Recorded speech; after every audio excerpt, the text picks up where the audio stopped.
ہم آج تک جو کچھ سنتے آ رہے ہیں یہ پورا مواد جو ہمارے پاس آیا ہے یہ مواد تاریخ کی 14 الگ الگ مورخین کی لکھی ہوئی کتابوں سے آیا ہے. ٹوٹل 14 بڑے ہسٹورینز نے کتابیں لکھی, 14 بڑے مورخین نے کتابیں لکھی, مشہور مورخین نے کتابیں لکھی. ان میں سے 14 میں سے 9 کی کتابیں ضائع ہو گئیں, بہت زمانے میں لکھے, کہیں مس ہو گئیں. 5 باقی ہیں. ابو مخناف, ابن سعد, بالازوری, دیناوری اور ابن اتم, یہ 5 مورخ ہیں جن کی کتابیں باقی ہیں. اور یہ پوری 14 کتابیں ایک ہی نام سے لکھی گئیں. پوری 14 کتابیں ایک ہی نام سے لکھی گئیں جس کا نام ہے مقتل حسین, یعنی حسین رضی اللہ تعالیٰ عنہ کا قتل, اس نام سے لکھی گئی ہیں. یہ 14 کتابیں جنہوں نے لکھی, ان کی خاص بات یہ ہے کہ ان 14 کتابوں کو لکھنے والوں میں ایک بھی عرب نہیں ہے, پورے ایران کے آتھرز ہیں. اور ان 14 میں سے جو 5 بچے ہوئے ہیں ان کے بارے میں سنی اکابر علماء مانتے ہیں کہ اس میں کا ایک بھی سنی نہیں. لیکن یہ جو کتابیں لکھی گئی یہی واقعات ہم سب میں آج مشہور ہیں. کربلا کے واقعے سے متعلق جو تفصیلات ہیں ہم مسلمان جانتے بھی نہیں ہیں اس کے بارے میں. کربلا کے واقعے کی تاریخ کی شروعات کہاں سے ہوئی, کربلا کا واقعہ تو ایک مسئلہ انجام کو پہنچا, اس کی شروعات کہیں اور ہوئی. سب سے پہلے تو میں بتا دوں کہ محمد صلی اللہ علیہ وسلم کا قبیلہ کیا تھا. کیا قبیلہ تھا؟ ابو بکر صدیق کس قبیلے کے تھے؟ عمر رضی اللہ تعالیٰ عنہ کس قبیلے کے تھے؟ ہاں ادی قریش کے تحت کا قبیلہ ہے, مین قبیلہ قریش ہے. قریش کے 12 چھوٹے قبیلے تھے, ان میں سے ہمارے نبی محمد صلی اللہ علیہ وسلم اور ہمارے علی رضی اللہ تعالیٰ عنہ کا تعلق بنو ہاشم سے تھا. ابو بکر صدیق رضی اللہ تعالیٰ عنہ کا تعلق بنو تیم سے تھا. عمر ابن خطاب رضی اللہ تعالیٰ عنہ کا تعلق بنو عادی سے تھا. عثمان رضی اللہ تعالیٰ عنہ اور ابو سفیان رضی اللہ تعالیٰ عنہ کا تعلق بنو امیہ سے تھا. لیکن بنو ہاشم, بنو عادی, بنو تیم اور بنو امیہ یہ پورے کے پورے قریش تھے. ہمارے محمد صلی اللہ علیہ وسلم کی جملہ 11 بیویاں تھی جب آپ وفات فرمائے. جب تک آزاد 11 بیویاں تھی اور 4 لونڈیاں تھیں. آپ کو جملہ 4 بیٹیاں اور 3 بیٹے تھے. 4 بیٹیاں اور 2 بیٹے آپ کو بی بی خدیجۃ الکبریٰ رضی اللہ تعالی عنہا سے تولد ہوئے, پیدا ہوئے. آپ کی 11 بیویوں کے نام کیا ہیں؟ سب سے پہلی بی بی خدیجۃ الکبریٰ رضی اللہ تعالی عنہا. کئی مسلمان ان کو خدیجہ بولتے, ٹی سے پڑھتے, ٹی نہیں ڈی ہے, وہ ڈی, دال تا نہیں ہے, وہ خدیجہ, خدیجہ رضی اللہ تعالی عنہا. اس کے بعد سودا رضی اللہ تعالی عنہا, عائشہ رضی اللہ تعالی عنہا, حفصہ رضی اللہ تعالی عنہا, زینب بنت خزیمہ رضی اللہ تعالی عنہا, ام سلمہ رضی اللہ تعالی عنہا, جویریہ رضی اللہ تعالی عنہا, زینب بنت جہش رضی اللہ تعالی عنہا, ام حبیبہ رضی اللہ تعالی عنہا, صفیہ رضی اللہ تعالی عنہا, اور 11ویں تھی میمونہ رضی اللہ تعالی عنہا. یہ 11 آزاد عورتیں نکاح میں تھی نبی صلی اللہ علیہ وسلم سے. اور 4 سے زیادہ شادی کرنے کی مخصوص اجازت صرف ہمارے نبی صلی اللہ علیہ وسلم کو تھی. عام مسلمان کو صرف 4 تک کرنے کی اجازت ایک وقت میں ہے. سورہ نساء سورہ نمبر 4 آیت نمبر 3 کے ضمن میں. باقی کے پورے امتی نبی صلی اللہ علیہ وسلم کو چھوڑ کر ایک ہی وقت میں صرف 4 بیویاں رکھ سکتے ہیں. محمد صلی اللہ علیہ وسلم کو اللہ نے مخصوص یہ اجازت دی تھی کہ آپ صلی اللہ علیہ وسلم کو 4 سے زیادہ بیویاں تھیں. سورہ احزاب سورہ نمبر 33 کی آیت نمبر 6 میں اللہ نے کہا کہ میرے نبی کی جتنی بیویاں ہیں یہ مومنوں کے لیے, ان مسلمانوں کے لیے ماؤں کا مقام رکھتی ہیں. کا مطلب اگر آپ اور میں ہوں, کل میں مر جاؤں تو میری بیوی جب بیوہ ہو جائے گی, اگر وہ چاہے تو کسی ایک مسلمان سے شادی کر سکتی ہے, لیکن کوئی بھی مسلمان اپنی ماں سے شادی کر سکتا؟ کا مطلب اگر نبی کا انتقال ہو جائے تو ان کی جو بیویاں ہیں وہ تمہاری ماں کی طرح ہے, تم ان میں سے کسی سے بھی نکاح نہیں کر سکتے. تو ہماری مائیں ہیں وہ. سورہ احزاب آیت نمبر 6. اللہ نے سورہ احزاب سورہ نمبر 33 آیت نمبر 20 سے لے کر جب آپ آیت نمبر 60 تک پڑھیں گے, تفصیل سے نبی صلی اللہ علیہ وسلم کے گھرانے کا, آپ کے نکاح کا ذکر کیا. اور آپ صلی اللہ علیہ وسلم کو اللہ نے کہا ایک آیت میں کہ اے نبی صلی اللہ علیہ وسلم, اپنی بیویوں سے کہیے کہ اگر تم اس دنیا کو پسند کرتے ہو تو میں تمہیں اللہ کی طرف سے خوش کرنے والی چیزیں اس دنیا کی عطا کرتا ہوں، تم لوگ اسے لے لو اور مجھے چھوڑ کر چلی جانا، لیکن اگر تم اللہ کو اور آخرت کو پسند کرتے ہو تو رک جانا۔ ارے کون کمبخت ہو سکتا ہے جو وقت کے رسول کو چھوڑ کر جائے؟ اللہ کا شکر ہے ہماری ایک ام المومنین بھی اس پر راضی نہیں، بولی کہ اے اللہ کے نبی آپ کو چھوڑ کر جائیں دنیا کے لیے؟ کیا ہم پاگل ہیں، ہم بے وقوف ہیں کہ ہمارے نبی کو چھوڑ دیں اس دنیا کے لیے؟ کسی نے بھی نہیں چھوڑا۔ اس سے ایک اور بات ثابت کیا ہوئی؟ جو الزام لگتا ہے کہ نبی صلی اللہ علیہ وسلم زبردستی شادیاں کرتے تھے، قرآن کی آیت آئی کوئی چھوڑ کر جانا چاہتے ہیں تو جاؤ، کوئی بیوی چھوڑ کر نہیں گئی، رضا کون راضی نہیں ہوگا؟ ایک مرتبہ نبی صلی اللہ علیہ وسلم عائشہ رضی اللہ تعالی عنہا کے ساتھ تشریف فرما تھے، بیٹھے ہوئے تھے، ایک صحابیہ آئیں، بولی یا رسول اللہ میں آپ سے نکاح کرنا چاہتی ہوں۔ اللہ کے نبی صلی اللہ علیہ وسلم خاموش ہو گئے، وہ گزر گئی، چلی گئی، وہ خاموشی دیکھ کر کے نبی صلی اللہ علیہ وسلم راضی نہیں ہو رہے ہیں۔ جیسا ہی وہ گئی عائشہ رضی اللہ تعالیٰ کو غصہ آیا، بولے کہ دیکھو کیسی بے شرم ہے۔ اللہ کے نبی صلی اللہ علیہ وسلم جواب دے کر کہتے ہیں اے عائشہ بڑی عقل مند ہے، سب سے اچھے کو اس نے پسند کیا ہے۔ نبی سے کون نہیں چاہے گا شادی کرنا؟ کون ایسا باپ ہوگا جو نہیں چاہے گا کہ نبی کو اپنی بیٹی دے دے؟ کون ایسا بھائی ہوگا جو نہیں چاہے گا کہ نبی کی بیوی اس کی بہن بن جائے؟ ہر صحابیہ کی تمنا تھی کہ میں بیوی بن جاؤں، ہر صحابی کی تمنا تھی کہ میری بیٹی یا میری بہن ان کی بیوی بن جائے، لیکن اللہ کے نبی کی شادی جو بی بی خدیجہ سے ہوئی، اس ایک نکاح کو چھوڑ کر جتنے شادیاں ہوئے اللہ کے حکم سے ہوئے، اپنی مرضی سے نبی صلی اللہ علیہ وسلم نے ایک بھی شادی نہیں کی۔ یہ بات ہمارے ایمان کا حصہ ہے، سمجھ میں آگے بات؟ نبی اپنی پسند سے کسی کو پسند کر کے شادی نہیں کیے۔ بی بی خدیجہ سے نکاح نبوت ملنے کے 15 سال پہلے ہوا، رسول کریم صلی اللہ علیہ وسلم کی عمر 25 سال تھی جب بی بی خدیجہ رضی اللہ تعالی عنہا سے نکاح ہوا۔ یہ ایک نکاح نبی صلی اللہ علیہ وسلم کا اپنی مرضی سے ہوا، اس کے بعد جتنے نکاح ہوئے وہ تمام کے تمام اللہ کے وحی کرنے کی وجہ سے ہوئے۔ تو پہلی چیز یہ نبی صلی اللہ علیہ وسلم کا گھر آنا۔ بی بی خدیجہ سے 4 بیٹیاں کون کون تھی؟ بی بی خدیجہ سے جو 4 بیٹیاں تھیں، بی بی رقیہ رضی اللہ تعالی عنہا، ام کلثوم رضی اللہ تعالی عنہا، زینب رضی اللہ تعالی عنہا، اور سب سے چھوٹی لخت جگر بی بی فاطمہ رضی اللہ تعالی عنہا۔ پنجے تنے پاک میں ہم صرف کس کا نام لیتے ہیں؟ پنجے تنے پاک میں علی رضی اللہ تعالیٰ عنہ کے ساتھ کس کا نام لیتے ہیں؟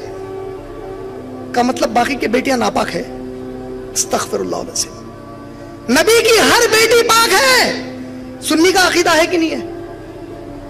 تو پاک پورے ہوئے کہ نہیں ہوئے؟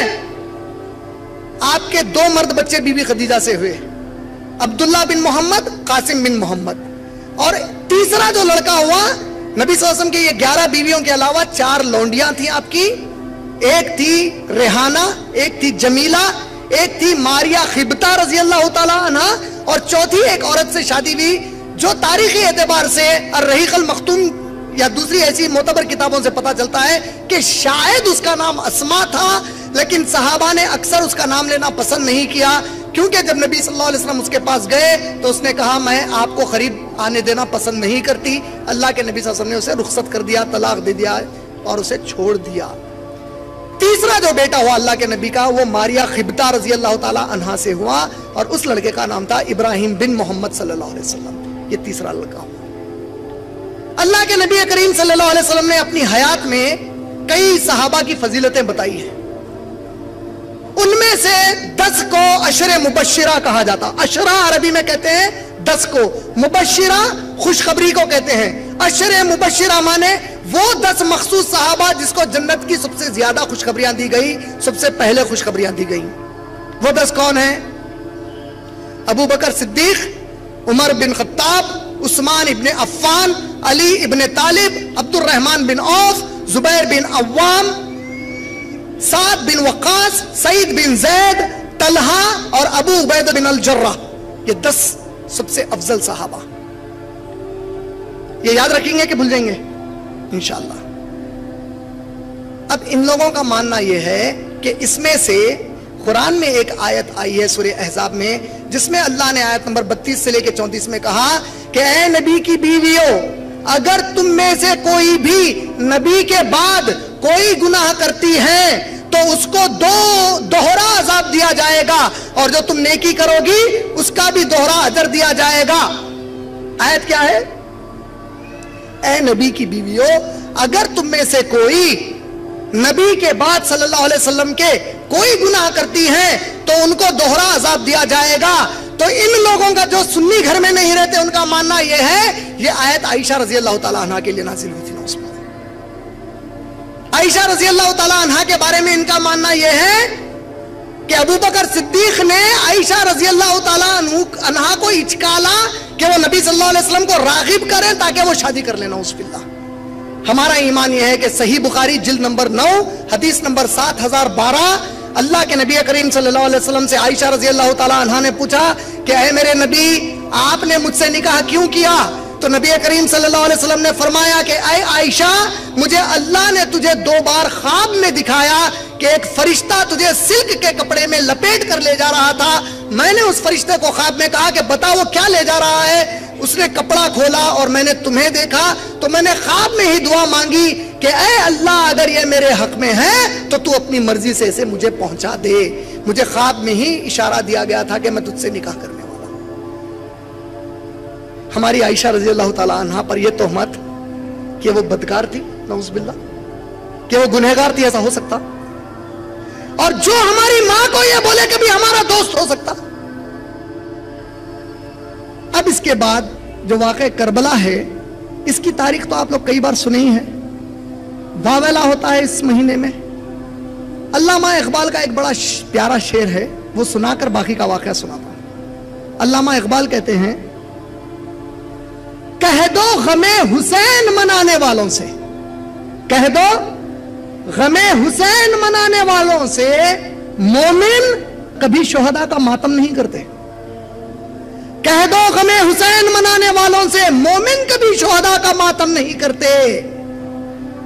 ہے عشق میری جان سے بھی زیادہ اہل بیت سے، اہل بیت سے مجھے میری جان سے زیادہ محبت ہے عشق مجھے اپنی جان سے زیادہ اہل بیت سے، یوں سر عام کوئی ان کا تماشا نہیں کرتے۔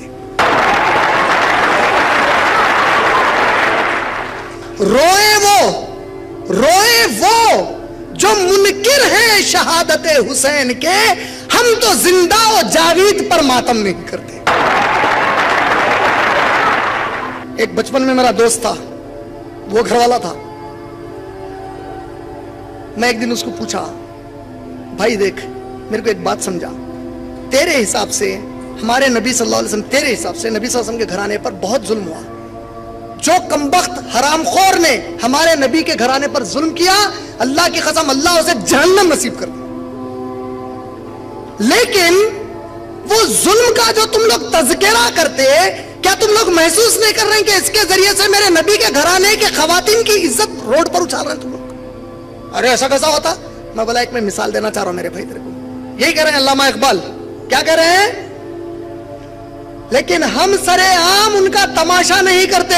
میں بولا میرے بھائی برا مت مان، میں ایک چیز پوچھنا چاہ رہا ہوں، تیرے گھر میں کوئی کمبخت گھس گیا، آج کل انڈیا میں ریپ بہت ہو رہا نا، اب گھر میں گھس گیا، کوئی بھی نہیں ہے، خالی تیرے گھر کے عورتیں ہیں، اور کچھ بدکاری کر کے چلا گیا، تو اب اگلے سال وہ تاریخ کے اوپر تو گھر کے اوپر اسپیکر لگا کے ارے رے رے رے گھر کا دروازہ توڑ کے گھسا تھا، گھر میں کوئی بھی نہیں تھے رے، ارے گھر میں گھس کے ایسا کرا سنا تھا۔ ارے کمبخت میرے نبی کے گھرانے کے بارے میں تماشا کرتے پھر رہے، میرے نبی کے گھرانے کی عورتوں کو روڈ پر بیان کر رہے ہیں، نعوذ باللہ من ذالک۔ علامہ اقبال وہی کہہ رہے ہیں، ہم سر عام ان کا تماشا نہیں کرتے۔ میں اس کو بولا اللہ کرے کہ اللہ کسی مومن کو شہادت کی موت نہ دے۔ یہ کیا بات ہوئی؟ میں بولا نہیں بھائی، شہادت کی موت نہیں چاہیے۔ یہ کیسی بات ہوئی؟ نہیں، شہادت نہیں آنا بھائی، اللہ کسی بد نصیب کو بھی نصیب نہ کرے، میرے دشمن کو بھی شہادت نہ آئے۔ ارے کیسی بات کر رہا بھائی، شہادت بہت بڑی چیز ہے۔ میں بولا پھر ماتم گئی کو کر رہے؟ ارے شہادت اگر بہت بڑی چیز ہے تو ماتم کس بات کا ہے؟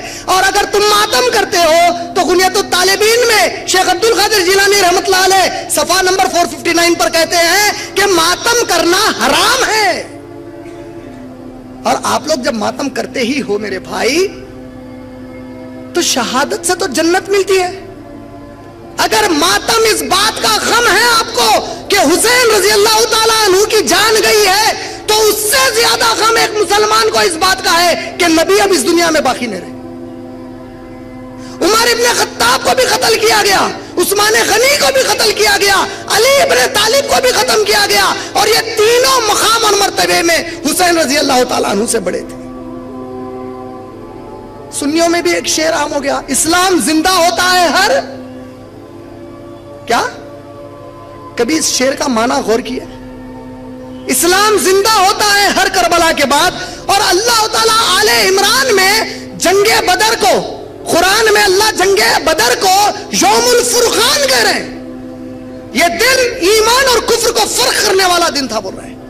اللہ کے نبی صلی اللہ علیہ وسلم بخاری میں دعا مانگ کر بتا رہے ہیں، صحیح بخاری میں روایت کہ اے اللہ اگر آج تو نے ہمیں کامیابی عطا نہیں کی، میرے رب، میرے پروردگار، قیامت آنے تک اس زمین پر اللہ کہنے والا کوئی نہیں رہے گا۔ اس سے بڑی جنگ ہو گئی ہے۔ اللہ اکبر، کیا ہو گیا؟ آپ لوگ کبھی غور کریں اس کا معنی اسلام زندہ ہوتا ہے ہر کربلا کے بعد کا معنی کیا نکلا؟ کہ حسین رضی اللہ تعالی عنہ جب وہاں پر شہید کیے جا رہے تھے، ان پر ظلم عظیم ہو رہا تھا، ان کو کمبختے قتل کر رہے تھے، تو کیا ان کے زمانے میں دوسرے صحابہ بھی باحیات تھے کہ نہیں تھے؟ اتنی بڑی جنگ جس میں اسلام پہ بات آ گئی اور صحابہ گھروں میں بیٹھے ہیں، میرے بھائی تو تم مان لیے نا کہ یہ لوگ مرتد اور منافق ہیں، کہ اسلام کی جنگ تھی اور پورے صحابہ اپنے گھروں کو چھپ کے بیٹھے تھے۔ نہیں سمجھے میری بات کو؟ اسلام کی عزت پہ بات آنے کے بعد کوئی صحابی اپنے گھر میں بیٹھ سکتے کبھی؟ اللہ کے نبی کریم صلی اللہ علیہ وسلم کے زمانے میں دشمنان اسلام نے حملہ کیا، اللہ کے نبی صلی اللہ علیہ وسلم نے رات میں اعلان پہنچایا، آواز لگا کر اعلان دیا گیا کہ اے صحابہ ایمان والو، جس حال میں ہو اپنے گھروں سے نکل آؤ کہ دشمن اسلام کا ہم پر حملہ کر رہا ہے۔ سب صحابہ جمع ہو گئے راتوں رات۔ ایک صحابی جاتے ہیں، ان کا نکاح ہوا ہے، پہلی رات ہے، ابھی انہوں نے بستر کیا، بستر کر کے ہٹے، غسل لینا چاہتے تھے، ان کی اہلیہ کہتی ہیں اے میرے آقا کہیں ایسا نہ ہو جائے کہ نبی صلی اللہ علیہ وسلم اور ان کے ساتھی چلے جائیں اور آپ غسل کے بہانے پیچھے رہ جائیں، جائیے نبی کے ساتھ شریک ہو جائیے، اللہ مالک ہے۔ جذبے سے وہ صحابی گئے، شہید ہو گئے۔ کیا ہو گئے؟ اچانک صحابہ نے جنگ کے ختم ہونے پر دیکھا کہ ان کی نعش ہوا میں ہے، پانی ٹپک رہا۔ صحابہ اللہ کے نبی کے پاس دوڑتے ہوئے آئے، بولے یا رسول اللہ یہ کیا ماجرا ہے؟ کہا کہ میرا صحابی اللہ کی محبت کے جذبے میں، دین کے محبت کے جذبے میں، میری محبت میں گھر سے نکل کر آ گیا تھا۔ وہ غسل کی حالت میں نہیں تھا، وہ شہید تھا، ناپاک حالت میں تھا۔ اس کے جذبے کو دیکھ کر اللہ نے آسمان سے فرشتوں کو بھیجا جو اس کی نعش کو غسل دے رہے ہیں۔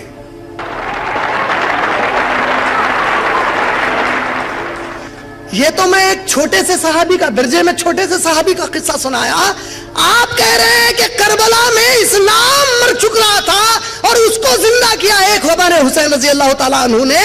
تو آپ ذرا سمجھائیے میرے بھائی کہ باقی کے صحابہ تو منافق اور مرتد ہو گئے کہ اسلام کی عزت پہ بات تھی، کوئی بھی نہیں تھا، صرف حسین رضی اللہ تعالیٰ عنہ تھے۔ کیا کہتے ہیں؟ ابھی بھی اسلام زندہ ہوتا کربلا کے بعد؟ ارے اسلام مر ہی نہیں سکتا۔ تم مر سکتے، میں مر سکتا ہوں، اسلام کبھی نہیں مر سکتا، اللہ کا وعدہ ہے۔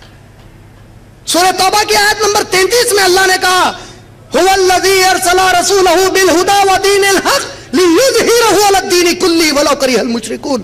وہی ہے جس نے اس دین کو بھیجا ہے اپنے رسول پر، ہدایت دینے کے لیے بھیجا ہے ان کو، ہمارے نبی کو، اور اس دین کو وہ غالب کر کے رہے گا، چاہے شرک کرنے والوں کو یہ بات کتنی ہی ناگوار کیوں نہ گزرے۔ اسلام مر ہی نہیں سکتا۔ کربلا کا جو واقعہ ہے، اس کی تاریخ عمر ابن خطاب رضی اللہ تعالیٰ عنہ کے دور سے شروع ہوتی ہے۔ اس کو سمجھنے کے لیے یہ نقشہ سعودی عربیہ کا ہے، یہ جو پورا آپ دیکھ رہے ہیں اس زمانے کا ایران ہے، یہ پورا اس زمانے میں یوروپ ہے، یہ پورے حصے پہ اور یہ پورے حصے پر عمر ابن خطاب رضی اللہ تعالیٰ عنہ کے دور پہ مسلمان پہنچ چکے تھے اسلام کا جھنڈا لہراتے ہوئے۔ ایک طرف اتنی دور پورا ایران آ گیا، ایک طرف وہاں تک چلے گئے۔ کہاں تک چلے گئے تھے؟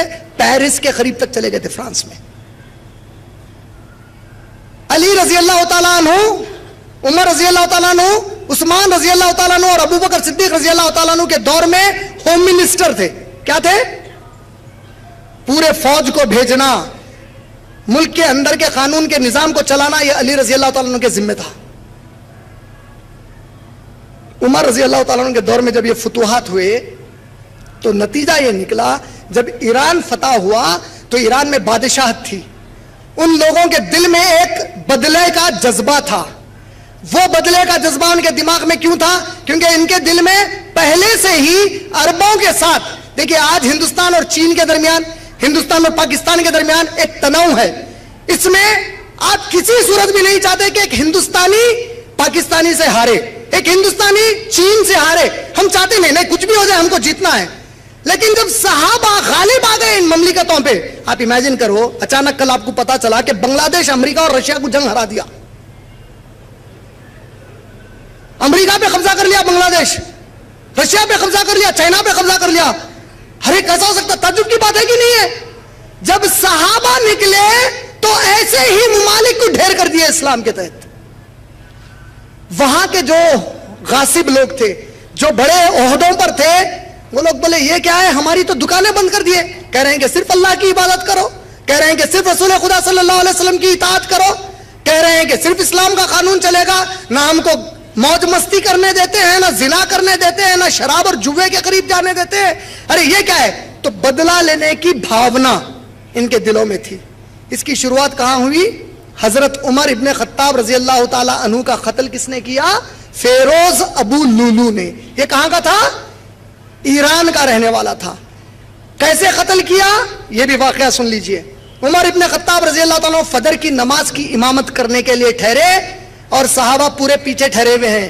یہ کمبخت ان کو چھرا گھونپنے کے لیے 8 صحابہ کو چھرا گھونپا. کیوں؟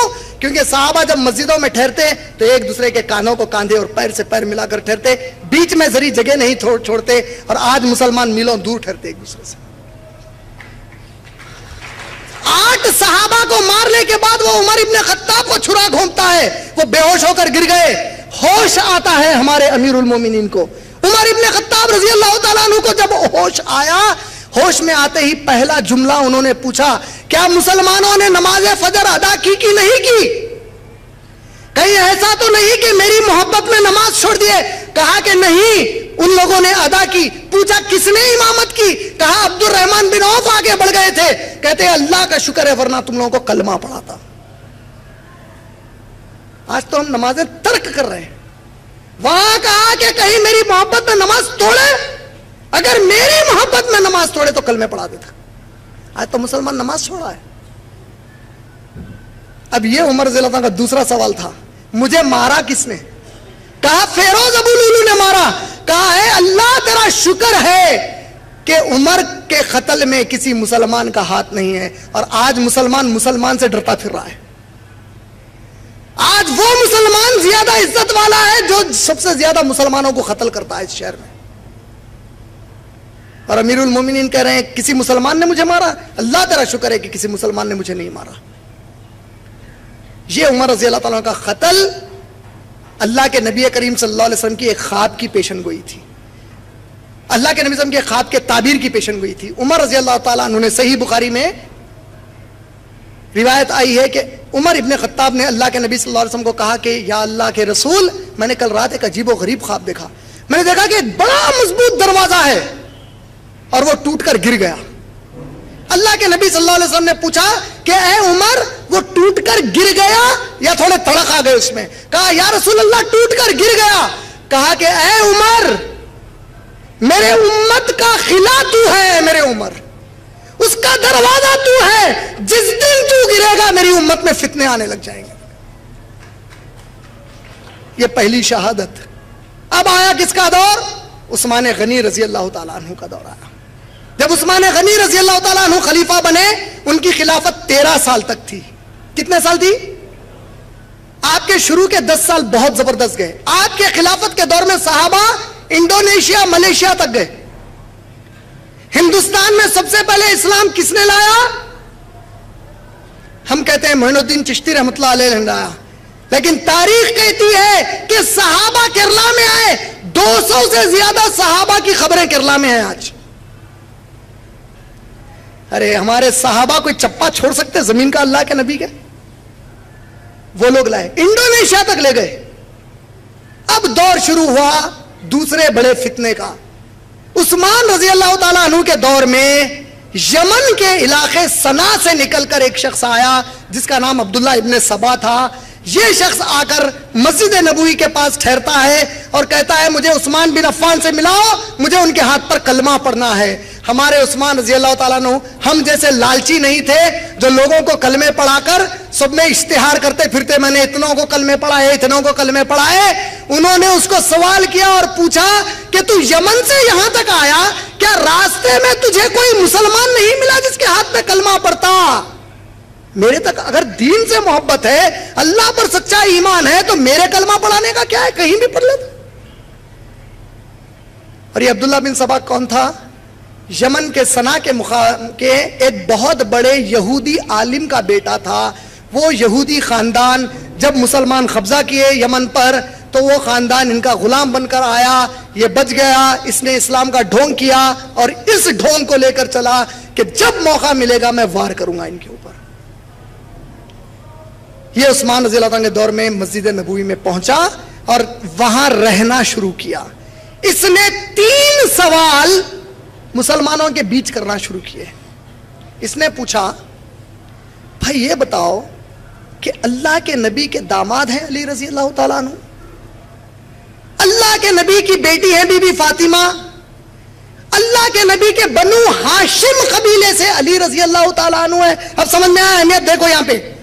جبکہ عثمان رضی اللہ تعالیٰ عنہ تو بنو امیہ کے ہیں, تو تم لوگ کیسے لوگ ہو کہ نبی کے خاندان سے ہی ایک داماد موجود ہے, اس کی موجودگی میں تم نے دوسرے قبیلے والے کو خلیفہ کیسے بنا لیا؟ یہ پہلے فتنے کا سوال کیا اس نے. دوسرا اس نے کہا ہر نبی کا کوئی نہ کوئی وصی ہوتا ہے. موسیٰ علیہ السلام کے وصی تھے ہارون علیہ السلام, تو محمد صلی اللہ علیہ وسلم کے وصی علی ہونا چاہیے, تم نے دوسروں کو خلیفہ کیسے بنایا ان کے ہوتے ہوئے؟ یہ دوسرا سوال. تیسرا سوال اس نے کیا کہ اگر عیسیٰ علیہ السلام زمین پر واپس آ سکتے ہیں قیامت کے پہلے, تو کیا تمہارے اور ہمارے نبی ان سے غیر افضل ہے؟ اگر وہ واپس آ سکتے ہیں تو نبی بھی ہر وقت ہر جگہ موجود ہو سکتے ہیں. یہ تیسرا اس نے فتنہ ڈالا. جب یہ بات صحابہ میں عام ہوئی, اسے ایگزائل کیا, تڑی پار کیا. روڑیوں کو کرتے نا, تڑی پار کی, شہر بدر کرے اس کو, بولے نکل یہاں سے. وہ نکل کر کہاں گیا جانتے ہیں آپ لوگ؟ وہ وہاں سے نکل کر گیا مصر, ایجپٹ کو گیا. ایجپٹ میں جانے کے بعد اس نے سوچا کہ جو صحابہ والے مسلمان ہیں اور ان سے ملنے جھلنے والے قریبی مسلمان ہیں, یہ علم کے پکے ہیں کیونکہ صحابہ کی صحبت ہے ان کو. لیکن ایسے کئی مسلمان ہیں جو نو مسلم ہیں, جو صرف اسلام لانے کے بعد محاذ پر جنگوں میں ہیں, ان کا علم اتنا پکا نہیں ہے. ان سے مل کر شروع کیا کہ کیا تم اسلام کو پھیلانے میں مصروف ہو؟ کب تک خالی باہر دیکھتے رہو گے, ذرا گھر کے اندر دیکھو. لوگوں نے کہا کیا ہوا؟ بولا میں مدینے سے ابھی آ رہا ہوں, میں دیکھتا ہوں کہ عثمان اہل بیت پر بڑا ظلم کر رہا ہے وہاں پہ. نعوذ باللہ, جھوٹ باندھا اس نے. آپ کی میری تو نبی صلی اللہ علیہ وسلم سے محبت ہے, اللہ کی قسم ہے, قربان ہے کروڑا, ہر سانس پر قربان ہے ہمارے نبی کے ہم. وہاں جو مسلم تھے بولے ہاں ہمارے نبی کے گھرانے پر ظلم ہو رہا. تو ایک جذبہ پیدا کیا پہلے بی بی فاطمہ اور علی رضی اللہ تعالیٰ عنہ کے لیے, اور عثمان رضی اللہ تعالیٰ عنہ کے خلاف اس نے ایک جذبہ پیدا کیا. یہ جذبے کو بھڑکانے لگا, وہی سوال ڈالنے لگا. عمر ابن العاص رضی اللہ تعالیٰ عنہ کو پتا چلا یہ کمبخت یہاں پہ یہ کر رہا ہے, اس کو وہاں سے شہر بدر کرے, لات مار کے نکالے. اب وہاں سے نکل کر یہ پہنچا کہاں پر؟ کوفہ. کوفہ پہ گیا. کوفہ کیا تھا اس زمانے میں؟ میں آپ کو کیا بولا ابھی, علی رضی اللہ تعالیٰ عنہ کیا تھے 3 خلفاء کے دور میں؟ کیا تھے بولا؟ ہوم منسٹر تھے. عمر رضی اللہ تعالیٰ عنہ کے دور میں جب مسلمان فرانس کے قریب تک گئے تو علی رضی اللہ تعالیٰ عنہ نے مشورہ دیا, کس کو؟ عمر رضی اللہ تعالیٰ عنہ کو, کہ اے امیر المومنین, مدینے سے پیرس تک کا فاصلہ بہت دور ہے, ہم ان دونوں کے بیچ کے ایک علاقے کو کنٹرول روم بناتے ہیں تاکہ احکامات وہاں سے آپ تناتے ہیں, یہاں سے وہاں جانے میں مشکل ہو رہی ہے.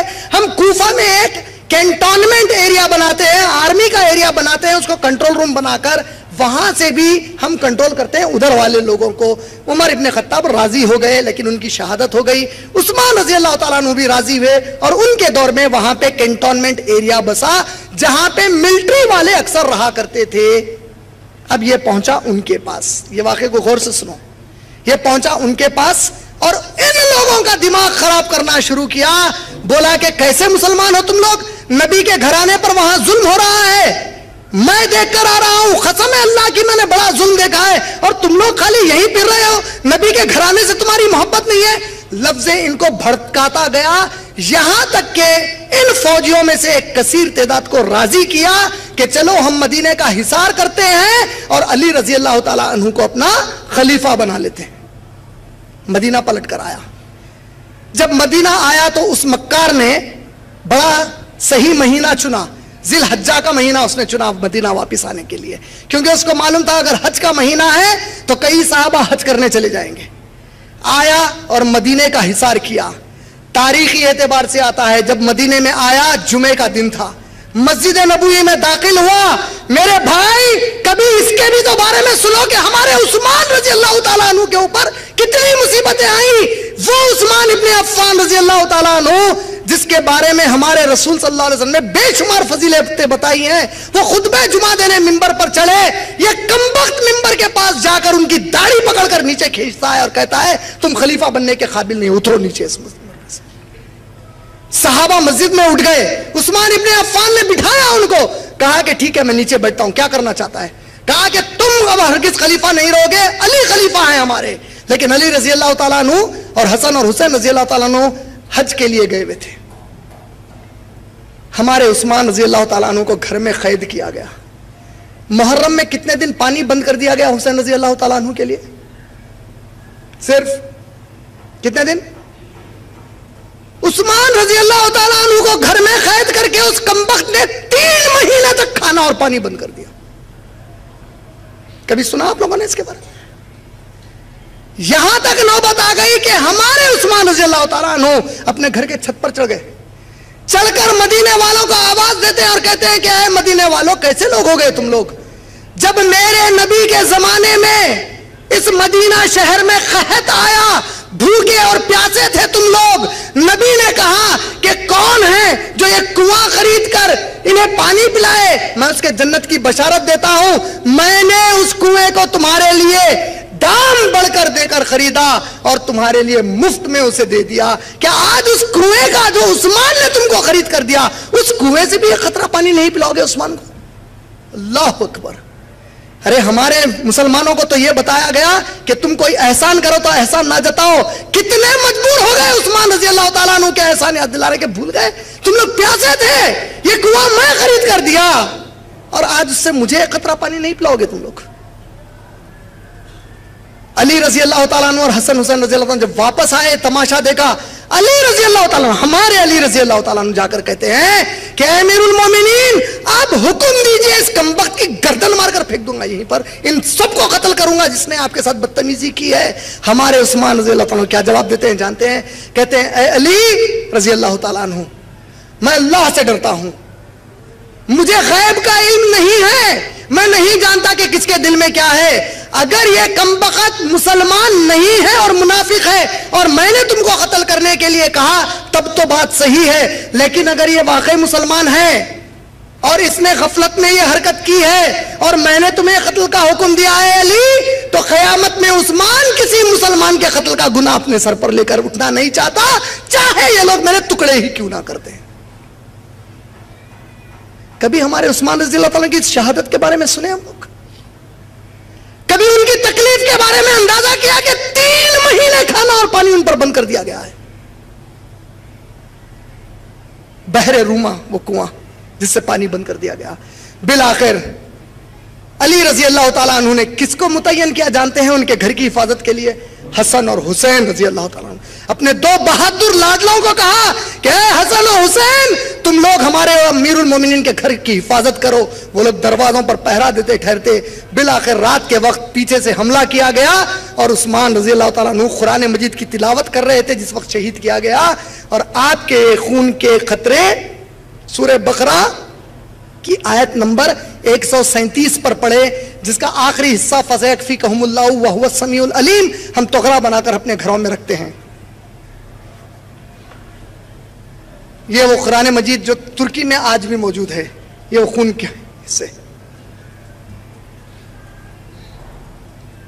یہ نسخہ آج بھی موجود ہے. اس آیت کی تلاوت کے وقت یا اس پر خون کے خطرے تھے جب آپ کو شہید کر دیا گیا. جیسے ہی عثمان رضی اللہ تعالیٰ عنہ شہید ہوئے، یہ قاتلوں نے کیا کیا؟ فوری علی رضی اللہ تعالیٰ عنہ کو زور ڈالا کہ اے علی، ہم آپ کو اپنا خلیفہ مانتے ہیں، بیعت کیجئے ہمارے ساتھ، ہم آپ کے ہاتھ پر بیعت کرتے ہیں. علی رضی اللہ تعالیٰ عنہ بیعت لینے سے پہلے اپنے گھر لوٹ گئے، اپنے دروازوں کو بند کر لیا اور کہا کہ مجھے ڈر لگتا ہے یہ لوگ کیا کر رہے ہیں، ایسے حالات میں مجھے خلیفہ بنا رہے ہیں. دوسرے صحابہ نے مشورہ دیا اور کہا امیر المومنین، یہ ہمارے نبی کا پاک شہر ہے جہاں قتل و غارت گیری حرام ہے، جہاں مدینے کے جھاڑ کا پتا توڑنا بھی گناہ ہے.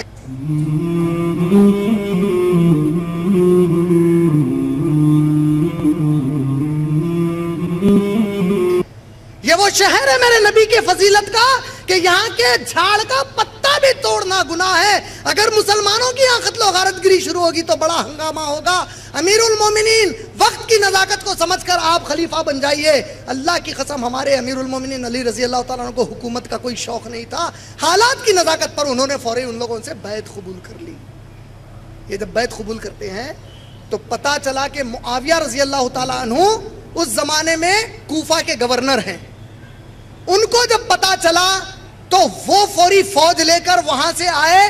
بولے کہ یہ کیسے ہو سکتا ہے کہ علی رضی اللہ تعالیٰ عنہ بجائے قاتل عثمان کو سزا دینے کے ان کے ہاتھ پر بیعت کرا لیے. بولے کہ ان کو چھوڑ دیا. اور انہوں نے بیعت کی اتنی جلدی کیوں کی؟ جب وہ لوگ پہنچے تو اب دونوں میں بحث و تکرار کا مسئلہ شروع ہوا. معاویہ رضی اللہ تعالیٰ عنہ کے گروہ میں کون کون تھے آپ جانتے ہیں؟ عشر مبشرہ میں گرایا 10. بھائی آپ لوگوں نے جواب نہیں دیا تو چھوڑ دو. بولا ابو بکر صدیق، عمر، عثمان رضی اللہ تعالیٰ عنہ، یہ 3 کا تو قتل ہو گیا تھا. بچے کون تھے؟ علی رضی اللہ تعالیٰ عنہ. علی رضی اللہ تعالیٰ عنہ کے خلاف کون آئے ہیں؟ معاویہ رضی اللہ تعالیٰ عنہ. اور معاویہ رضی اللہ تعالیٰ عنہ کے ساتھ جو باقی کے عشر مبشرہ ہیں وہ پورے ادھر ہیں. ام المومنین عائشہ رضی اللہ تعالیٰ عنہ انہی کے ساتھ ہیں. یہ پورے ایک ہی بات کہہ رہے ہیں. یہ کہتے ہیں کہ اے علی ابن طالب، آپ خلیفہ بنتے ہیں، ہمیں کوئی اعتراض نہیں، لیکن قاتل عثمان سے بدلہ تو لیجئے. یہ عثمان کون عثمان ہے؟ اللہ اکبر. قرآن مجید آپ لوگ سورہ فتح پڑھتے ہیں. سورہ فتح سنا ہے کہ نہیں سنا ہے؟ سورہ فتح میں ایک واقعہ آیا ہے جسے بیت الرضوان کہا گیا. بیت الرضوان کا معنی کیا ہے؟ پتا چلا کہ اللہ کے نبی کریم صلی اللہ علیہ وسلم فتح مکہ سے پہلے حج کا ارادہ کیے، عمرے کا ارادہ کیے، عمرے کا ارادہ کیے. اور آپ صلی اللہ علیہ وسلم اپنے صحابہ کو لے گئے ایک مقام پر، مکے سے پہلے رکے اور عثمان غنی رضی اللہ تعالیٰ عنہ کو کہا کہ اے عثمان، یہ مکے کے لوگ تمہاری عزت کرتے ہیں، یہ جانتے ہیں کہ تم ایک اچھے نیک انسان ہو، کم سکون انسان ہو. تم ان کے پاس جاؤ اور ان کے سرداروں سے ملو اور ان سے کہو کہ ہمارے نبی اور ان کے صحابہ صرف طواف کرنا چاہتے ہیں، ہم مکے کو تم سے جنگ کرنے نہیں آئے ہیں، ہم کوئی ہتھیار نہیں لائے ہیں. جاؤ اور ان سے بات کرو، وہ راضی ہو جائیں تو ہم جائیں گے اور طواف کریں گے. عثمان رضی اللہ تعالیٰ عنہ یہ بات کرنے گئے. 3-4 دن میں واپس آنے کا اندیشہ تھا. دن بڑھ گئے، کچھ زیادہ ہی بڑھ گئے اور منافقوں نے چاہا کہ نبی کو لڑائیں تاکہ نبی صلی اللہ علیہ وسلم اور صحابہ جو بغیر ہتھیار کے آئے ہیں، کفار ان پر حملہ کر کے ان کا جانی اور مالی نقصان کر دیں. ان لوگوں نے ایک افواہ اڑائی کہ عثمان رضی اللہ تعالیٰ عنہ کو ان لوگوں نے قتل کر دیا. جھوٹی بات کہی. کن لوگوں نے کہی؟ منافقوں نے، تاکہ نبی صلی اللہ علیہ وسلم کو نقصان پہنچائے. جیسا ہی یہ بات ہوئی، دیکھیے عثمان رضی اللہ عنہ کی فضیلت بتا رہا ہوں آپ لوگوں کو، میں عظمت بتا رہا ہوں ہمارے عثمان کی. اللہ کے نبی کریم صلی اللہ علیہ وسلم ایک جھاڑ کے نیچے چبوترے پر بیٹھ کر پورے صحابہ کو بلائے. ادھر آؤ صحابہ، میرے تال صحابہ. بولے اے صحابہ، میرا عثمان سنا ہے کہ قتل ہو گیا ہے. اے صحابہ، کیا تم اپنے رسول کا ساتھ دو گے میرے عثمان کے خون کا بدلہ لینے کے لیے؟ پورے صحابہ نے نبی صلی اللہ علیہ وسلم کے ہاتھ پر بیعت کی. کہا یا رسول اللہ، ہمارے ماں باپ، ہماری جان، ہمارا مال سب آپ پر سے قربان. یا رسول اللہ، آپ حکم کیجئے، ہم ہر طریقے سے آپ کے ساتھ ہیں. ہمارے ساتھی عثمان رضی اللہ تعالیٰ عنہ کے خون کے بدلے کے لیے. جیسا ہی یہ بیعت صحابہ نے نبی کے ہاتھ پر رکھ کر کی، اللہ اکبر. عثمان رضی اللہ عنہ کی فضیلت کا اندازہ کرو. قرآن کی سورہ فتح کی اللہ نے آیت نازل کی. کہا کہ اے نبی، صحابہ کے ہاتھ پر آپ کا ہاتھ اور آپ کے ہاتھ پر اللہ کا ہاتھ. اللہ بڑا خوش خوش ہوا آپ لوگوں کی محبت کو دیکھ کر آپس کی. اللہ آپ لوگوں کو آزما رہا تھا کہ تم آپس میں کتنے محبت کرتے ہو ایک دوسرے سے. معاویہ رضی اللہ تعالیٰ عنہ وغیرہ کہتے ہیں کہ ایسے عثمان کے قتل کا بدلہ لیے بغیر کیسے علی رضی اللہ تعالیٰ عنہ آپ نے بیعت قبول کر لی. گرما گرمی پیدا ہو گئی. بات یہ طے پائی اس وقت کہ ٹھیک ہے ایک کام کرتے ہیں کہ علی رضی اللہ تعالیٰ عنہ کی طرف سے ابن عباس رضی اللہ تعالیٰ عنہ. ابن عباس کون ہے؟ عبداللہ ابن عباس اللہ کے نبی کریم صلی اللہ علیہ وسلم کے سگے چچیرے بھائی ہیں, چاچا کے بیٹے. عباس رضی اللہ تعالیٰ عنہ کے بیٹے ہیں.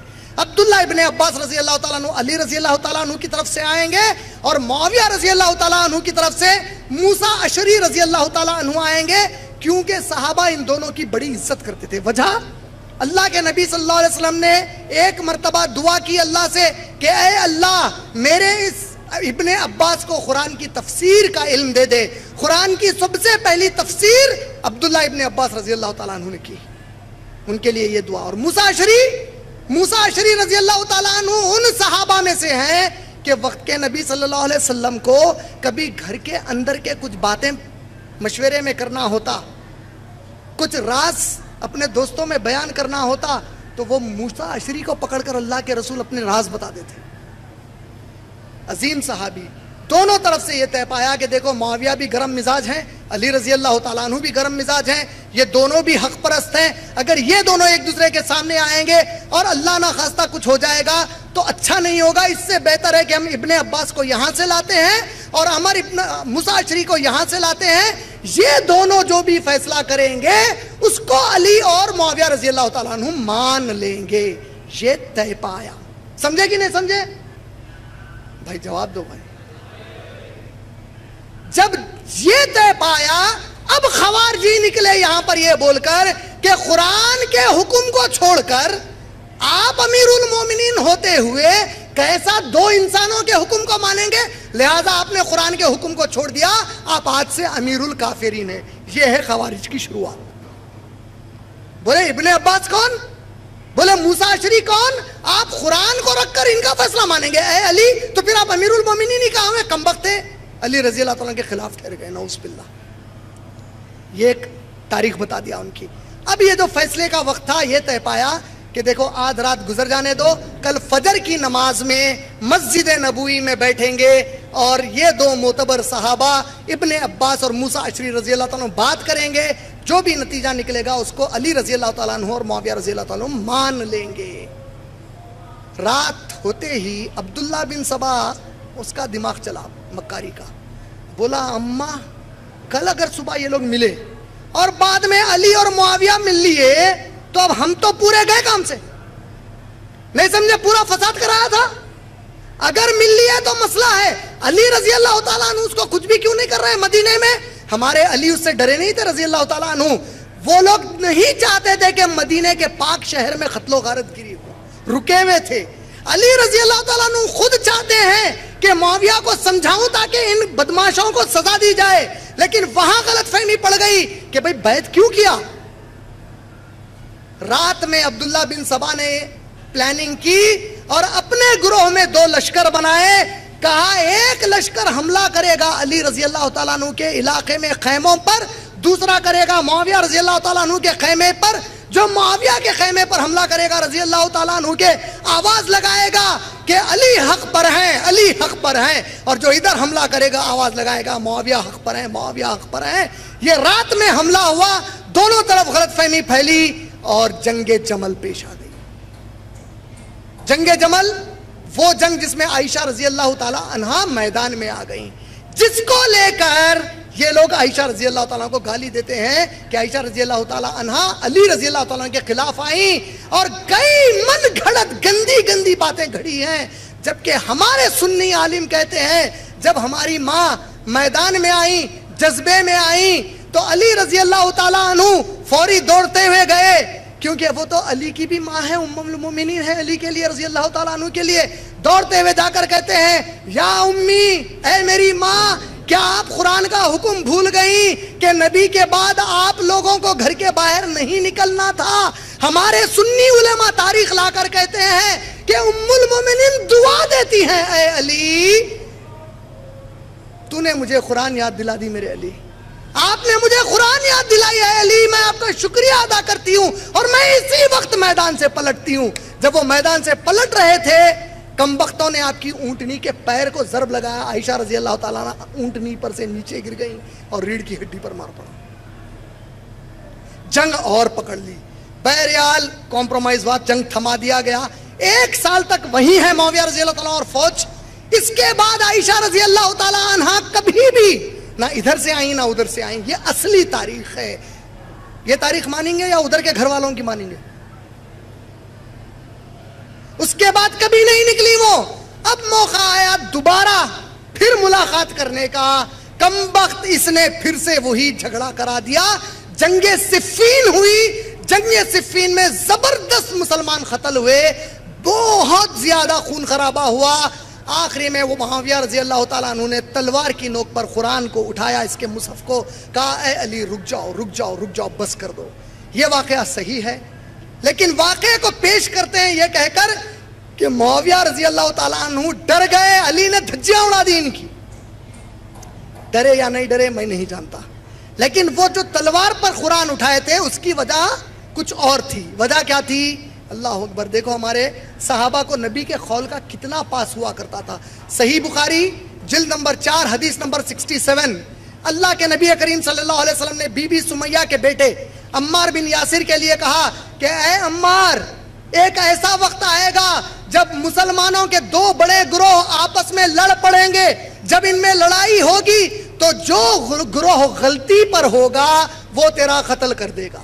کیا کہا تھا اللہ کے نبی صلی اللہ علیہ وسلم نے کہ اے عمار، 2 مسلمان گروہوں میں جھگڑا ہوگا، جب یہ جھگڑا ہوگا تو تجھے وہ گروہ قتل کر دے گا جو غلطی پر ہو۔ عمار بن یاسر تھے علی رضی اللہ تعالیٰ عنہ کے ساتھ، اور ان کا قتل ہو گیا جنگ صفین میں۔ جیسا ہی معاویہ رضی اللہ تعالیٰ عنہ کو پتا چلا کہ عمار بن یاسر کا قتل ہو گیا، معاویہ رضی اللہ تعالیٰ عنہ کو حدیث یاد دلائی گئی کہ نبی نے کہا تھا جو گروہ غلط ہے وہ قتل کرے گا عمار تیرا۔ فوراً معاویہ رضی اللہ تعالیٰ نے کہا کہ اللہ کی قسم ہے میں نے اس کو قتل نہیں کیا۔ کہا لیکن آپ ہی تو جنگ کرا رہے ہیں۔ کہا جنگ روک دو اے علی، اب بس ہے اب بس ہے، اب رک جاؤ۔ جنگ روک دی گئی۔ معاویہ رضی اللہ تعالیٰ عنہ واپس چلے گئے عراق کی طرف، کوفہ کی طرف واپس لوٹ گئے۔ علی رضی اللہ تعالیٰ عنہ مدینے میں تھے۔ اس جنگ کے بعد ادھر کے اور ادھر کے صحابہ نے یہ طے کیا کہ اے معاویہ تم جہاں پر ہو وہیں پر رہو، اے علی اب آپ بھی معاویہ کو کچھ مت کہیے، چھوڑ دیجئے اس کو اس کے حال پر۔ علی رضی اللہ تعالیٰ عنہ خلیفہ جب تک تھے، میں آپ لوگوں کو بتاتا چلوں، معاویہ رضی اللہ تعالیٰ عنہ نے ایک دفعہ بھی ان کی خلافت کے خلاف ایک لفظ نہیں کہا۔ کبھی معاویہ نے نہیں کہا علی مدینے کے خلیفہ ہیں اور میں یہاں کا خلیفہ ہوں۔ وہ وہیں کے گورنر تھے، جو علی رضی اللہ تعالیٰ عنہ فیصلے صادر کرتے، اکثر فیصلے وہاں پر بھی صادر کر دیے جاتے۔ اختلاف تھا، دشمنی نہیں تھی۔ مسلمان جب اختلاف کریں تو یہ معیار ہے اختلاف کرنے کا کہ اختلاف بھی ہم کریں گے تو اللہ کے خاطر کریں گے، ہم محبت بھی کریں گے تو اللہ کے خاطر کریں گے، دنیا پرستی میں کچھ نہیں کریں گے۔ دونوں طرف سے اللہ کو راضی کرنے کا جذبہ ہے، یہی اہل سنہ والجماعہ کا عقیدہ ہے۔ ہم سنیوں کا عقیدہ ہے کہ نبی کا ہر صحابی ہر عمل اللہ کے لیے کرتا تھا۔ اگر انہوں نے کچھ ایسا کام کیا ہے جو گناہ کبیرہ، گناہ صغیرہ بھی ہے، اگر کوئی کہتا ہے گناہ کبیرہ اور گناہ صغیرہ انہوں نے کیا ہے تو ان کا معاملہ اللہ کے حوالے ہے۔ ہماری اوقات نہیں ہے کہ نبی کے صحابہ کے بارے میں اپنے زبانیں کھولو۔ صحیح کہہ رہا ہوں کہ غلط؟ یہ جنگ ہوئی، وہ چلے گئے۔ علی رضی اللہ تعالیٰ عنہ، دیکھو کتنا پاس ہے مدینے کا اور نبی کا ہمارے صلی اللہ علیہ وسلم کا۔ علی رضی اللہ تعالیٰ عنہ کہتے ہیں کہ اے ابن عباس، اگر ہم کچھ دن اور مدینے میں رہیں گے تو یہاں پہ اور گندگیاں شروع ہوگی اور ہمارے نبی کا شہر ناپاک ہوگا، لہٰذا ایک کام کرتے ہیں، چونکہ کوفہ میں پورا فتنہ شروع ہوا ہے، ہم کوفہ میں اپنا کیپٹل بناتے ہیں۔ اور پہلی مرتبہ نبی کریم صلی اللہ علیہ وسلم کے بعد مدینہ طیبہ سے کیپٹل کوفہ کو سلیکٹ کیا گیا۔ کوفہ میں علی رضی اللہ تعالیٰ عنہ گئے، اور کوفہ جب وہاں پر پہنچے تو اس کے پہلے علی رضی اللہ تعالیٰ عنہ نے خوارجیوں سے جنگ کی۔ 10,000 خوارج مارے گئے، 2,000 خوارج واپس کلمہ پڑھ کر آ گئے، بولے کہ ہم آپ کو اپنا امیر مانتے ہیں۔ ان میں سے کچھ منافق تھے، ڈر کے مارے آ گئے تھے، موقع کی تلاش میں تھے، اور ہمارے علی رضی اللہ تعالیٰ عنہ فجر کی نماز کے لیے نکلے، موقع کا فائدہ اٹھا کر علی رضی اللہ تعالیٰ عنہ کو قتل کر دیا گیا۔ کون قتل ہوئے؟ علی رضی اللہ تعالیٰ عنہ جب قتل ہوئے، دیکھو آپ لوگوں کو بول رہا تھا کہ میں جو بھی بات پہلے بول رہا ہوں ذرا یاد رکھنا، اب دیکھو کڑی بنتی ہو۔ ابو بکر صدیق کی خلافت 2.5 سال کی تھی۔ کتنے سال کی تھی؟ عمر رضی اللہ تعالیٰ عنہ کی 10 سال کی تھی، عثمان رضی اللہ تعالیٰ عنہ کی 13 سال کی تھی۔ 13 اور 10 کتنے ہوئے؟ 23 اور 2.5 کتنے ہوئے؟ علی رضی اللہ تعالیٰ عنہ کی 4 سال کی تھی، کتنے ہو گئے اب؟ 29 سال۔ اللہ کے نبی نے کیا کہا؟ میرے بعد خلافت راشدہ کتنے سال رہے گی؟ لیکن یہاں تو 29.5 ہو گئے۔ آپ جانتے ہیں کیا ہوا؟ حسن رضی اللہ تعالیٰ عنہ خلیفہ بنے 6 مہینے کے لیے۔ کبھی خلفائے راشدین میں آپ نے ان کا نام سنا آج تک؟ کتنے خلیفہ ہیں راشدین؟ صرف 4، ابو بکر، عمر، عثمان اور علی رضی اللہ تعالیٰ عنہ مجمعین۔ آپ جانتے ہیں حسن رضی اللہ تعالیٰ عنہ کا نام کیوں نہیں آتا؟ کیونکہ ادھر کے گھر والے بھلا دیے ان کا نام ہم کو، اس لیے کہ 6 مہینہ خلیفہ جب بنے تو تب بھی معاویہ رضی اللہ تعالیٰ عنہ نے نہیں کہا کہ میں خلیفہ بنوں گا۔ وہ خلیفہ تھے، معاویہ خاموش تھے۔ 6 مہینے گزرنے کے بعد ہمارے حسن رضی اللہ تعالیٰ عنہ نے اپنے خود کے نانا ہمارے رسول کریم صلی اللہ علیہ وسلم کی ایک پیشن گوئی کو پوری کیا۔ صحیح بخاری جلد نمبر 5 حدیث نمبر 87، بخاری جلد نمبر 5 حدیث نمبر 87، اللہ کے نبی کریم صلی اللہ علیہ وسلم نے فرمایا میرا حسن وہ ہے جو 2 مسلمان گروہ جب لڑیں گے تو ان کے درمیان معاہدے کا کام کرے گا، ان کے درمیان امن کا کام کرے گا۔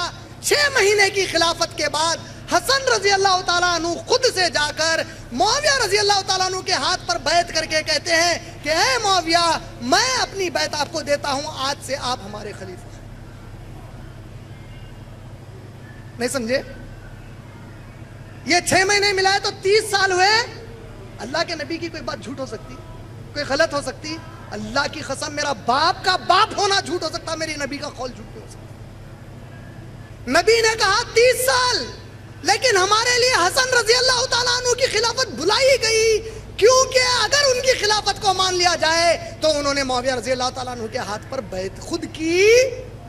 تو تم جب اب معاویہ رضی اللہ تعالیٰ عنہ کو غلط کہو گے تو ہم پلٹ کر پوچھیں گے کیا بھائی حسین رضی اللہ تعالیٰ عنہ کے بڑے بھائی نے بیعت کی تھی، وہ غلط تھے کیا؟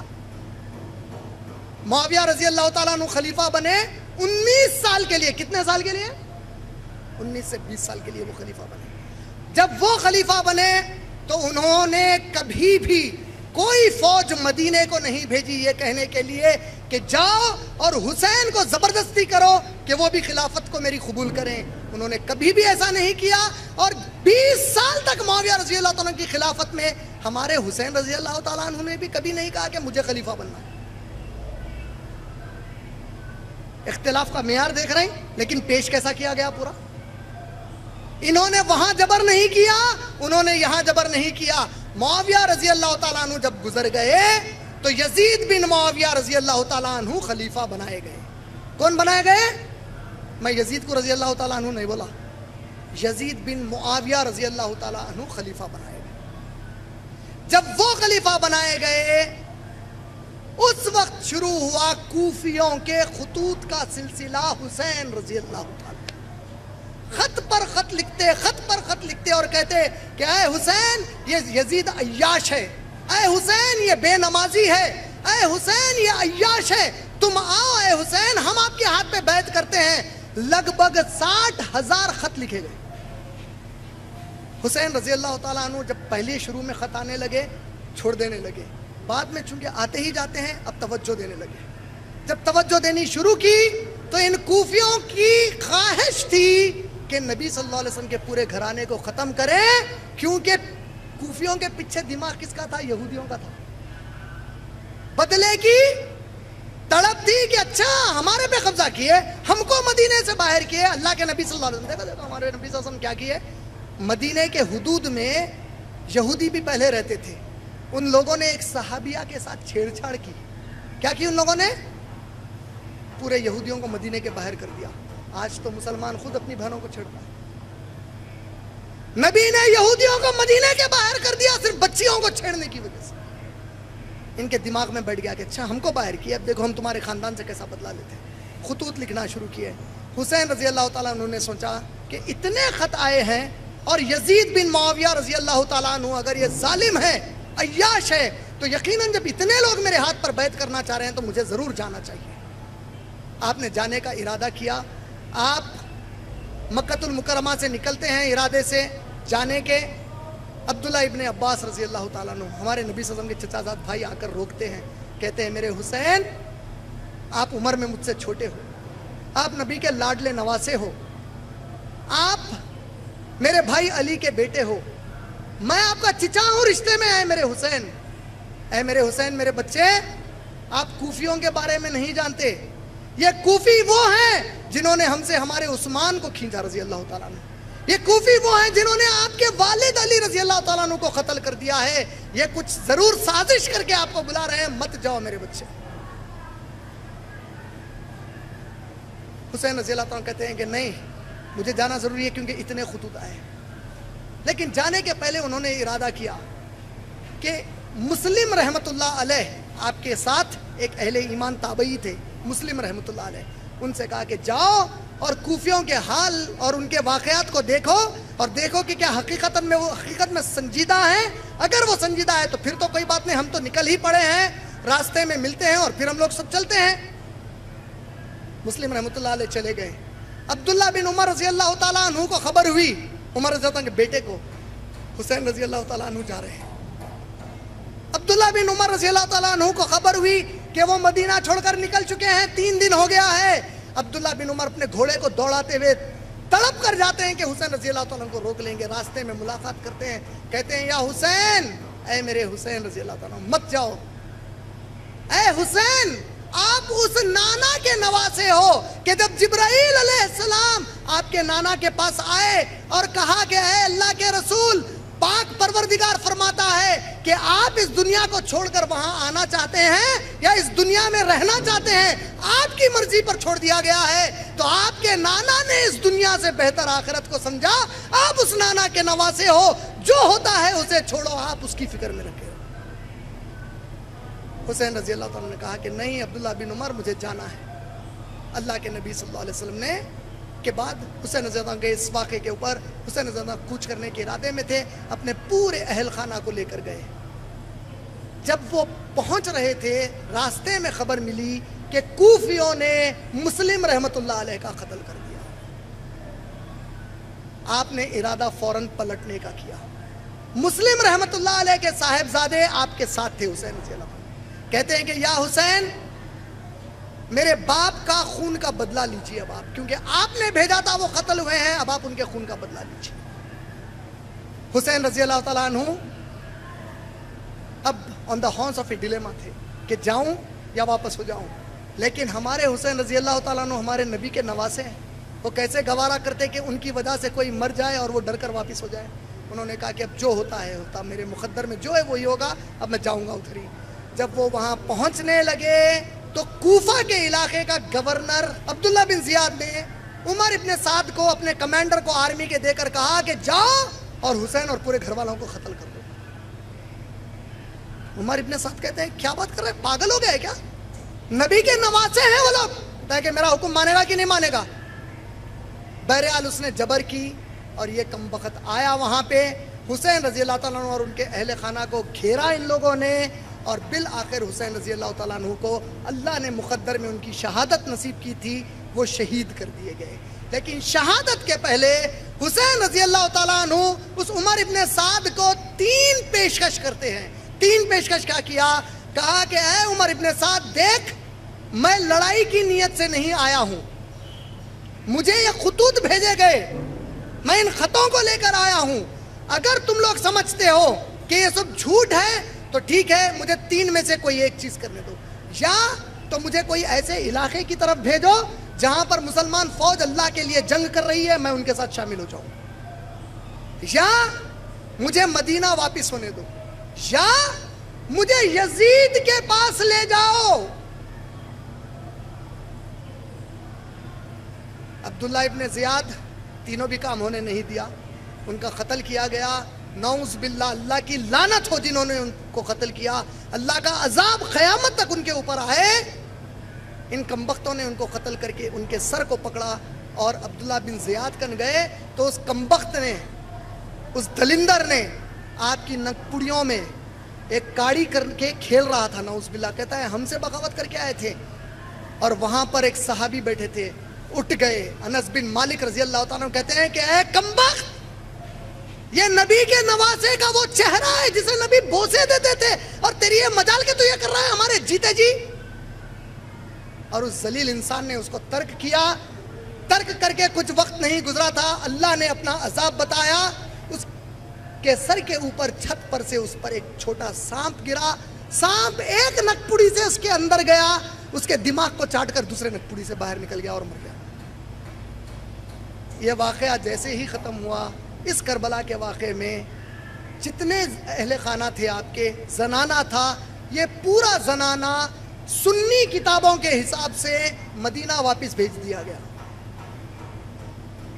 اب آپ سوچ رہے ہوں گے یہ پوری سٹوری میں کہاں سے بنا کے لے گیا؟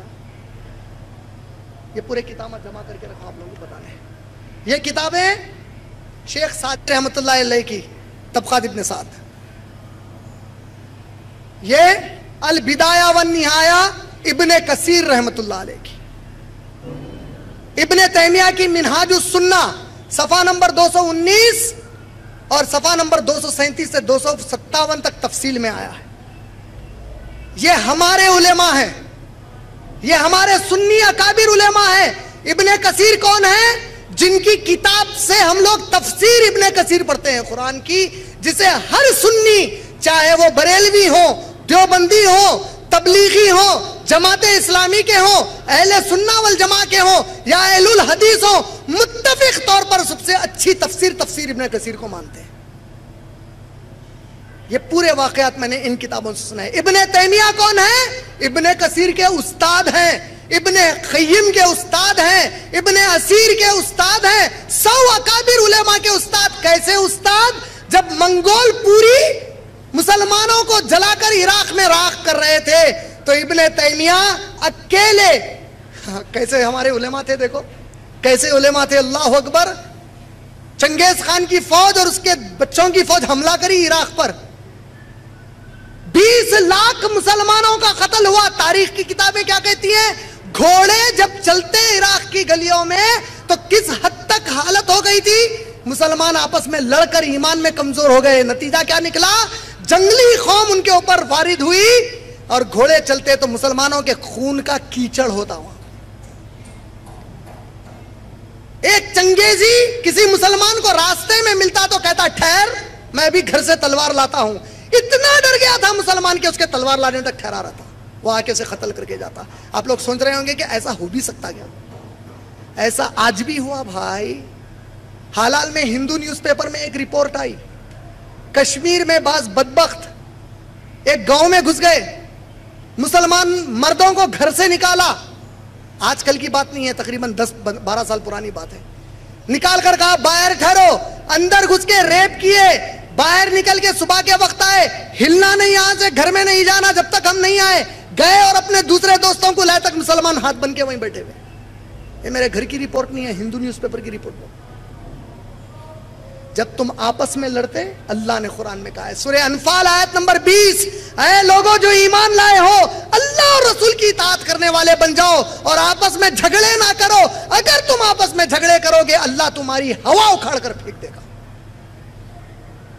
اللہ نے سزا دی ہم کو. اور اس واقعے کے بعد ہم کو جو سبق ملے یہی ملے کہ ہمارے سامنے ابھی تک ایک واقعہ تھا، اب یہ ایک واقعہ آپ کے سامنے آیا، اب آپ کے اختیار میں ہے. آپ ہمارے ان اکابر علماء کو مانیں یا ان کو رد کریں، آپ اور اللہ بہتر جاننے والا. اگر آپ لوگ اپنے صحابہ کی عزت بچانا چاہتے ہو تو علامہ اقبال کا ایک شعر کہہ کر اپنی گفتگو کو ختم کر دوں گا. علامہ اقبال کہتے ہیں، سبق پھر پڑھ صداقت کا، سبق پھر پڑھ ابو بکر صدیق کا، سبق پھر پڑھ صداقت کا، عدالت کا عمر رضی اللہ تعالیٰ عنہ کا، شجاعت کا علی رضی اللہ تعالیٰ عنہ کی بہادری کا.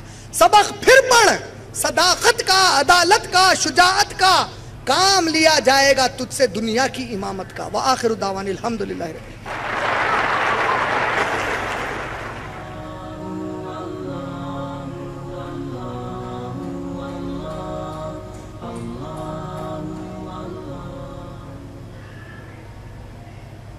جی دوستو، ایسے کہ آپ لوگوں نے آج کی ویڈیو دیکھی ہے تو دوستو ماشاءاللہ بہت ہی خوبصورت بیان تھا. مجھے اس واقعے سے بہت زیادہ معلومات ہوئی اور امید کرتا ہوں کہ آپ کو بھی بہت زیادہ معلومات حاصل ہوئی ہوگی اور آپ لوگوں نے بہت کچھ سیکھا بھی ہوگا. دوستو آج کل جو شیعہ لوگ ہیں اس کے بارے میں بہت ہی زبردست بیان کیا حضرت امام حسن و حسین رضی اللہ تعالیٰ عنہ کے بارے میں. تو دوستو بہت بڑی قربانی دی ہے ہمارے صحابہ رضی اللہ تعالیٰ عنہ نے. جیسے کہ بیان آپ لوگوں نے اگر پوری ویڈیو دیکھ لی حضرت عمر فاروق رضی اللہ تعالیٰ عنہ جس کی حکومت بہت بڑی تھی دوستو، بہت بڑی حکومت تھی. اور حضرت عمر رضی اللہ تعالیٰ عنہ کی حکومت کے جو چرچے ہیں یہ دنیا میں بہت زیادہ مشہور ہے. ایک غیرت مند کی ایسی حکومت تھی دوستو کہ ایک بکری کسی قید سے یا کوئی بھی ایسی چیز جو پرائی قید میں نہیں جاتی تھی، جانوروں پر سب پر اس کی حکومت تھی دوستو. اس کا ڈر، اس کا جو غیرت تھا وہ اتنا بڑا اسلام کا جذبہ اس میں تھا کہ اس نے ایک حکومت قائم ایسے کر دی تھی کہ لوگ کے دلوں میں خوف اور ڈر تھا.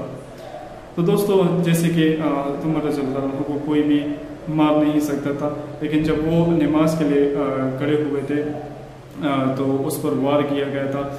جیسے کہ اس نے نماز ختم کر دی تھی تو سب سے پہلے اس نے کہا کہ سب نے نماز پڑھی ہے کہ نہیں. پھر اس نے کہا کہ تو دوست نے کہا کہ ہاں ہم سب نے نماز پڑھ لی ہے. تو دوستو یہ ایک اسلام کا جذبہ تھا، نہ اپنے دکھ پر تھے، نہ اپنے درد پہ تھے، نہ اپنی تکلیف پر تھے. سب سے پہلے جو اس نے الفاظ وہ کہے وہ یہی الفاظ تھے کہ سب دوستوں نے نماز پڑھی ہے کہ نہیں. اگر اس نے کہا کہ سب دوستوں نے نماز نہ پڑھی ہوتی تو میں سب پر ابھی کلمہ پڑھوا دیتا دوبارہ سے. تو دوسرا جو سوال اس نے پوچھا کہ اے دوستو اس میں کوئی مسلمان تو ملوث نہیں تھا مجھے مارنے میں. تو دوستوں نے کہا کہ نہیں، اس میں کوئی بھی مسلمان ملوث نہیں تھا. تو اس نے اللہ تعالیٰ کا شکر ادا کیا کہ اللہ تعالیٰ آپ کا لاکھ لاکھ شکر ہے کہ اس میں کوئی بھی مسلمان ملوث نہیں تھا. دوستو اس طرح جو ہے حضرت عمر رضی اللہ تعالیٰ عنہ کے انتقال کے بعد حضرت عثمان غنی رضی اللہ تعالیٰ عنہ کی جب خلافت کا دور آیا تو اس نے بھی جو اپنی ذمہ داری تھی وہ نبھائی ہے. اپنے جو جتنے بھی ساتھی تھے وہ جنگ کے لیے وہاں پہ بھیجے ہیں کہ اسلام کا پیغام وہاں تک پہنچایا جائے. پھر وہاں سے عمان سے ایک بندہ آیا دوستو اور ایک بہت بڑی سازش کے طور پر کہ میں حضرت عثمان غنی رضی اللہ تعالیٰ عنہ کے ساتھ ملنا چاہتا ہوں اور میں اس کے ہاتھ سے بیعت لینا چاہتا ہوں. جب اس دوستوں نے جو ہے اس بندے کو لے کر گئے اور حضرت عثمان غنی رضی اللہ تعالیٰ عنہ کے ساتھ ملایا تو اس کے جو الفاظ تھے اس الفاظ کے ذریعے جو دنیا میں فرقے بنے ہیں اس غلط فہمی سے، یہ اس کی وجہ سے اس یہودی کی وجہ سے دوستو جو کہ اس سازش کے طور پر آیا تھا. جیسے کہ حضرت عثمان غنی رضی اللہ تعالیٰ عنہ کو اس نے کہا کہ جب حضرت محمد صلی اللہ علیہ وسلم کا خاندان کا شخص ہے حضرت علی رضی اللہ تعالیٰ عنہ کے، تو پھر آپ لوگ کیسے کسی اور کو خلیفہ بنا سکتے ہیں. پھر جتنے بھی وہاں پہ لوگ تھے ان لوگوں نے اس کو گاؤں سے نکال دیا. پھر اس نے کہیں اور ٹھکانہ بنا لیا. تو دوستو اس بندے نے پھر کیا کیا، جنگ کے لیے جو بندے گئے تھے مسلمان ہوئے تھے جنگ کے لیے گئے تھے ان کے پاس اتنا علم نہیں تھا، وہاں پہ جا کر اس نے کہا کہ میں ابھی آیا ہوں جو کہ حضرت عثمان غنی رضی اللہ تعالیٰ عنہ جو ہے وہ حضرت محمد صلی اللہ علیہ وسلم پر حضرت محمد صلی اللہ علیہ وسلم کے خاندان پر کی فیملی پر وہ ظلم کر رہے ہیں. وہ لوگ بھی دوستوں جذبات میں آ گئے، ان لوگوں نے وہاں سے آئے ہیں.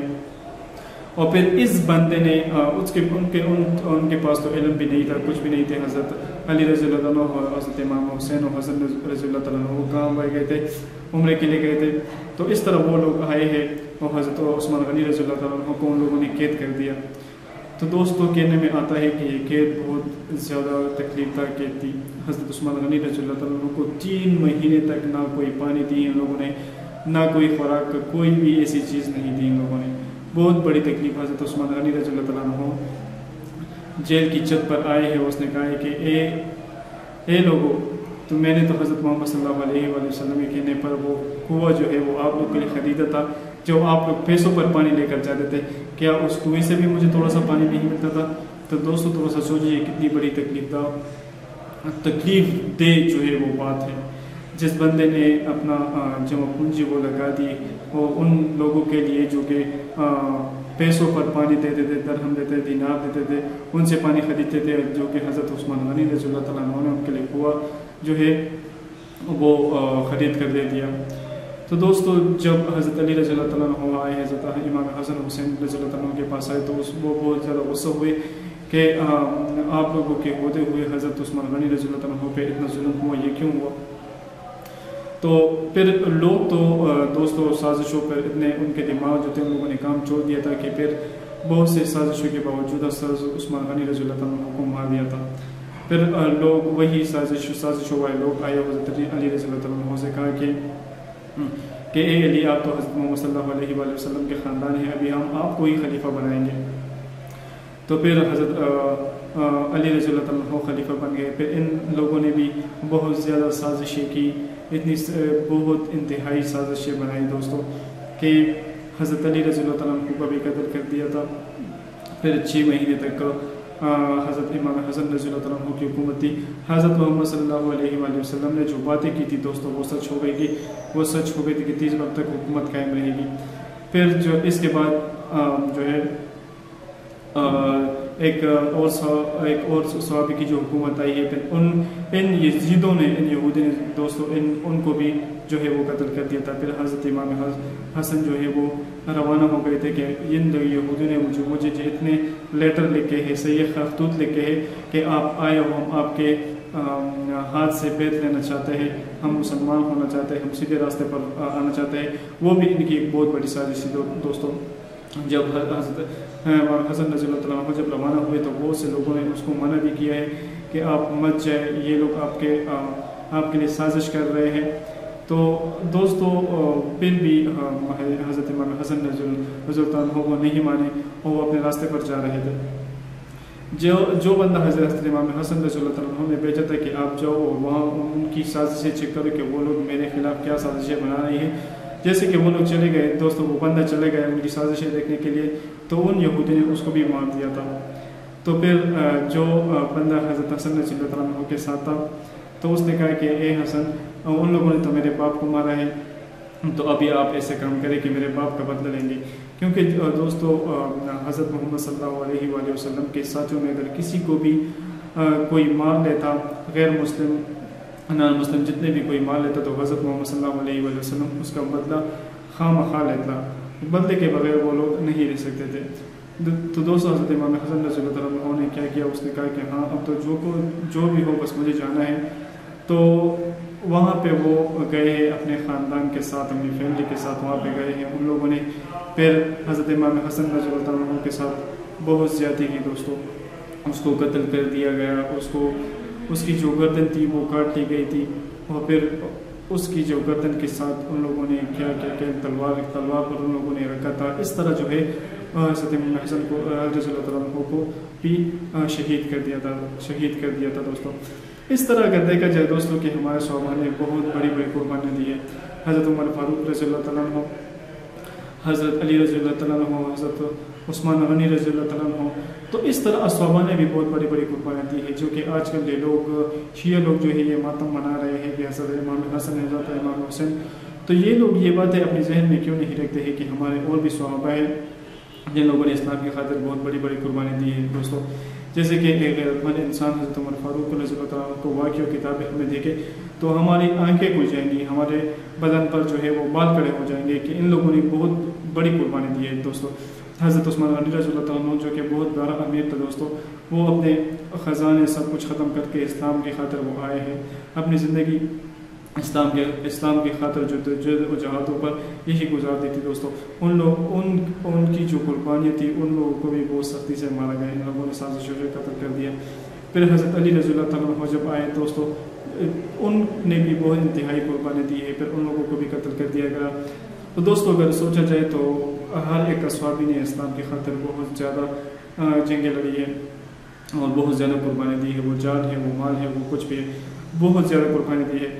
اگر ان صحابہ سے اگر کوئی غلطی بھی ہوئی ہو دوستوں تو وہ اللہ جانے ان کو اللہ تعالیٰ نے معافی بھی کر دی ہے۔ جیسے کہ بیان میں آپ لوگوں نے اگر پوری ویڈیو دیکھ لی ہے، جب حضرت محمد صلی اللہ علیہ وآلہ وسلم نے جنگ کا اعلان کر دیا تھا کہ آ جاؤ جنگ کے لیے، آ جاؤ اسلام کی خاطر، اگر آپ اسلام کی خاطر لیکن گھروں سے نکل آؤ، ابھی جنگ کا ٹائم ہے۔